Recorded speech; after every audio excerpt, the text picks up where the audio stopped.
Joining us now, Congressman Rob Simmons. He's a candidate for the U.S. Senate in Connecticut. He's been outspent like $5 million to 1 in this race. And Rob, a lot of people say if only Rob Simmons had been running a campaign. They think you weren't running hard enough all this time, even though you were being outspent. Well, I run very, very hard, but I also run smart, Laura. And when my party pulled the rug out from under me at the convention, I lost the opportunity to have a couple of dozen fundraisers and a lot of volunteers. So I had to very quickly and tactically scale back the campaign and withdraw, or as they say in the military, do a quick retrograde action to find more favorable terrain. And that's exactly what we've done. We've avoided 2 months of being hammered by tens of millions of dollars. The same dollars, in fact, that went to help Rahm Emanuel defeat Nancy Johnson and Chris Shays when she gave all that money to the NRCC just a couple of years ago. So we are viable. We've come back. In fact, I went up 10 points in the polls when I did scale back the campaign.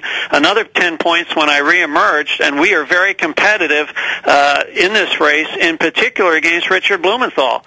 Mrs. McMahon has no advantage over me against Richard Blumenthal, even though she spent $24 million and I've spent about $2 million. I want to tie in the Republican National Committee into this discussion because, again, I know it's not easy to run any of these national committees. It's hard. People are like, oh, I don't want to give any politicians any money. But are they focused more on who's going to bring in the money and who's going to make their jobs easier than they are on getting good candidates? Absolutely. And that has been the topic of some national news stories within the last few weeks, that they have focused very much on self-funders because their own fundraising has not been as aggressive or as successful as it should be.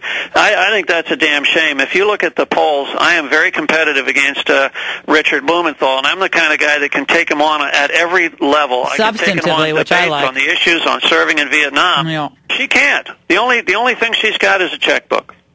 Well, so your message to Michael Steele today, as this primary is going down, what's your message to him? My message to Michael Steele is we absolutely have to focus on candidates who know how to do the job, who know how to win. I've won 8 out of 9 races in Connecticut as a Republican, which is quite miraculous.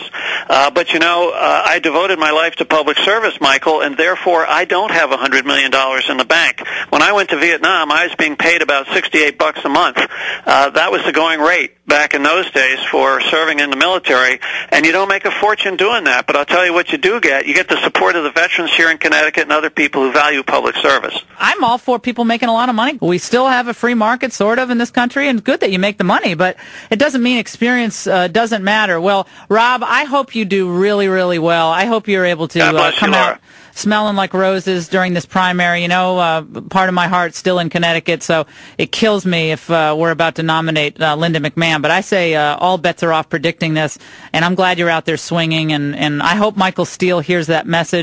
The Republican Party hears that message. It isn't all about money. It's about authenticity, being authentically for this country, fighting for the workers of this country, fighting for the free market. The Chamber of Commerce does a great job, and you've done a great job during this the campaign that's been not easy for you. So we really appreciate it, Rob, and we wish you the best of luck. God bless, Laura, and boy, I'll vote for you. I love that. That closing speech was awesome. Come back to Connecticut, and I'll run your campaign. I would have already trounced McMahon, my friend, but that's another story. All right, Rob, we appreciate it. Candidate for the U.S. Senate. We've linked up his website on lauraingraham.com.